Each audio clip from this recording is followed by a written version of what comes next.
Let us begin. The Emperor's New Clothes.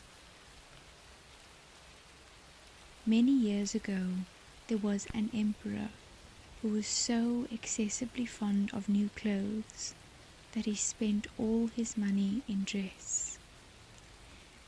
He did not trouble himself in the least about his soldiers, nor did he care to go either to the theatre or the chase, except for the opportunities then afforded him for displaying his new clothes. He had a different suit for each hour of the day, and as of any other king or emperor, one is accustomed to say, "He is sitting in council." It was always said of him, "The emperor is sitting in his wardrobe." Time passed merrily in the large town which was his capital. Strangers arrived every day at the court. One day, 2 rogues, calling themselves weavers, made their appearance. They gave out that they knew how to weave stuffs of the most beautiful colors and elaborate patterns, the clothes manufactured from which should have the wonderful property of remaining invisible to everyone who was unfit for the office he held, or who was extraordinarily simple in character. These must indeed be splendid clothes, thought the emperor. Had I such a suit, I might at once find out what men in my realms are unfit for their office, and also be able to distinguish the wise from the foolish. This stuff must be woven for me immediately. And he caused large sums of money to be given to both the weavers in order that they might begin their work directly. So the 2 pretended weavers set up 2 looms and affected to work very busily, though in reality they did nothing at all. They asked for the most delicate silk and the purest gold thread, put both into their own knapsacks, and then continued their pretended work at the empty looms until late at night.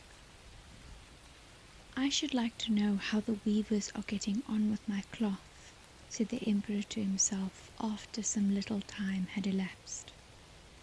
He was, however, rather embarrassed when he remembered that a simpleton, or one unfit for his office, would be unable to see the manufacture. To be sure, he thought he had nothing to risk in his own person, but yet he would prefer sending somebody else to bring him intelligence about the weavers and their work before he troubled himself in the affair.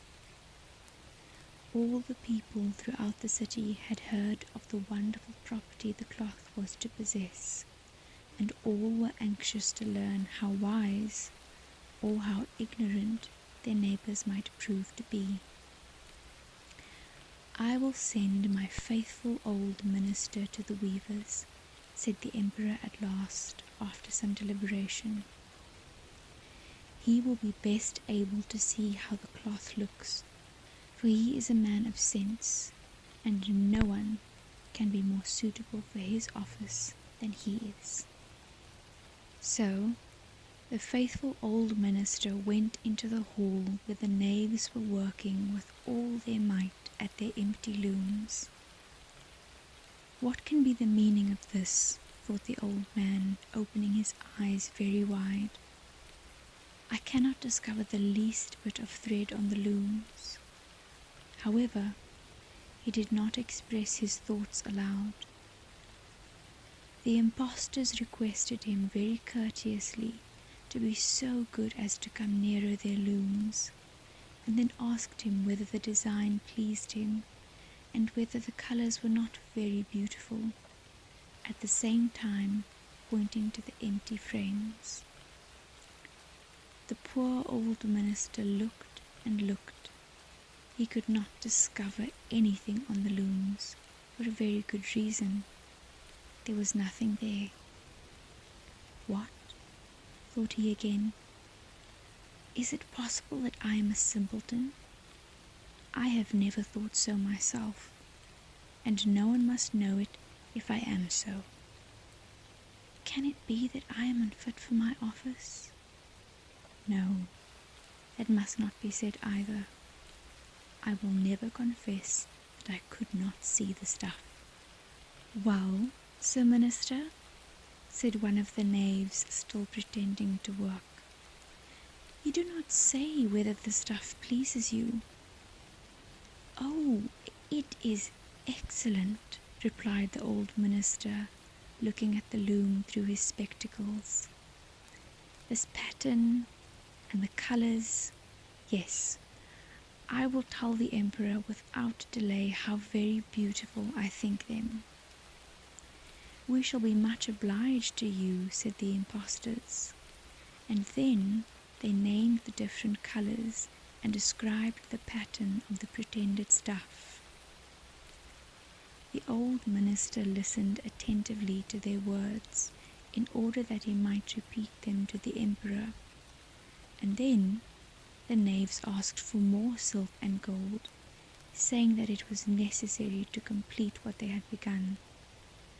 However, they put all that was given them into their knapsacks and continued to work with as much apparent diligence as before at their empty looms.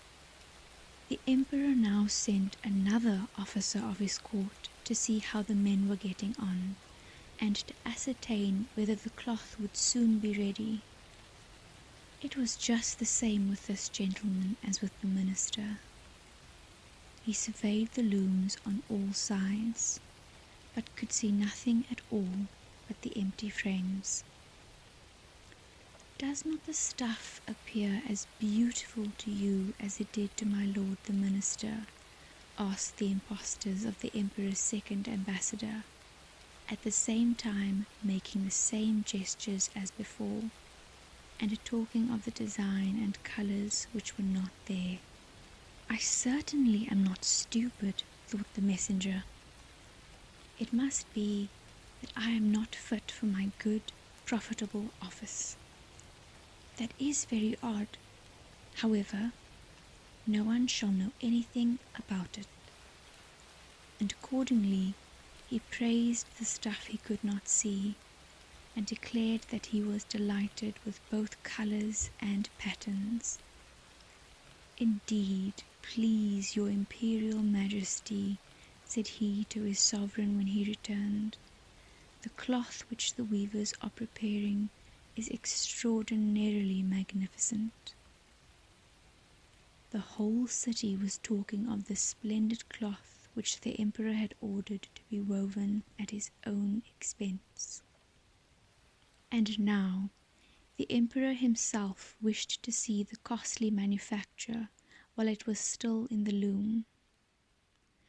Accompanied by a select number of officers of the court, among whom were the two honest men who had already admired the cloth, he went to the crafty impostors, who, as soon as they were aware of the emperor's approach, went on working more diligently than ever, although they still did not pass a single thread through the looms. Is not the work absolutely magnificent? Said the two officers of the crown already mentioned. If your majesty will only be pleased to look at it, what a splendid design, what glorious colours! And at the same time they pointed to the empty frames, for they imagined that everyone else could see this exquisite piece of workmanship. How is this? Said the emperor to himself. I can see nothing. This is indeed a terrible affair. Am I a simpleton, or am I unfit to be an emperor? That would be the worst thing that could happen. Oh, the cloth is charming, said he aloud. It has my complete approbation, and he smiled most graciously and looked closely at the empty looms, for on no account would he say that he could not see what two of the officers of his court had praised so much. All his retinue now strained their eyes, hoping to discover something on the looms, but they could see no more than the others. Nevertheless, they all exclaimed, "Oh, how beautiful!" and advised His Majesty to have some new clothes made from this splendid material for the approaching procession. Magnificent, charming, excellent, resounded on all sides, and everyone was uncommonly happy. The Emperor shared in the general satisfaction, and presented the impostors with an order of knighthood and the title of gentlemen weavers. The rogues sat up the whole of the night before the day on which the procession was to take place, and had 16 lights burning, so that everyone might see how anxious they were to finish the Emperor's new suit. They pretended to roll the cloth off the looms, cut the air with their scissors, and sewed with needles without any thread in them. "See," cried they at last, "the Emperor's new clothes are ready." And now the Emperor, with all the grandees of his court, came to the weavers, and the rogues raised their arms as if in the act of holding something up, saying, "Here are your Majesty's trousers, here is the scarf, here is the mantle. The whole suit is as light as a cobweb. One might fancy one has nothing at all on when dressed in it. That, however, is the great virtue of this delicate cloth." "Yes, indeed," said all the courtiers, although not one of them could see anything of this exquisite manufacture. "If your Imperial Majesty will be graciously pleased to take off your clothes, we will fit on the new suit in front of the looking-glass."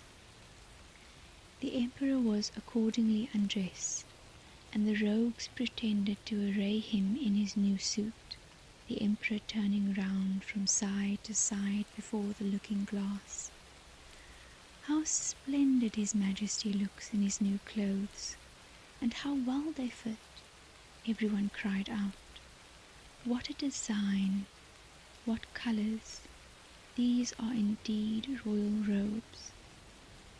"The canopy which is to be borne over your Majesty in the procession is waiting," announced the chief master of the ceremonies. "I am quite ready," answered the Emperor. "Do my new clothes fit well?" asked he, turning himself round again before the looking-glass in order that he might appear to be examining his handsome suit.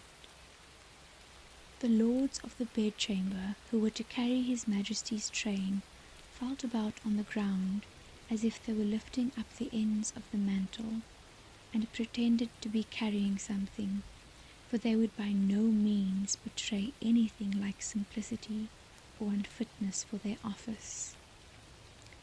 So now the Emperor walked under his high canopy in the midst of the procession, through the streets of his capital, and all the people standing by and those at the windows cried out, "Oh, how beautiful are our Emperor's new clothes!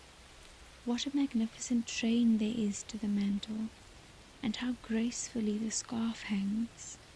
In short, no one would allow that he could not see these much admired clothes, because in doing so he would have declared himself either a simpleton or unfit for his office. Certainly none of the Emperor's various suits had ever made so great an impression as these invisible ones. "But the Emperor has nothing at all on," said a little child. "Listen to the voice of innocence," exclaimed his father, and what the child had said was whispered from one to another. But he has nothing at all on, at last cried out all the people. The emperor was vexed, for he knew that the people were right, but he thought the procession must go on now, and the lords of the bedchamber took greater pains than ever to appear holding up a train, although in reality there was no train to hold. And that is that.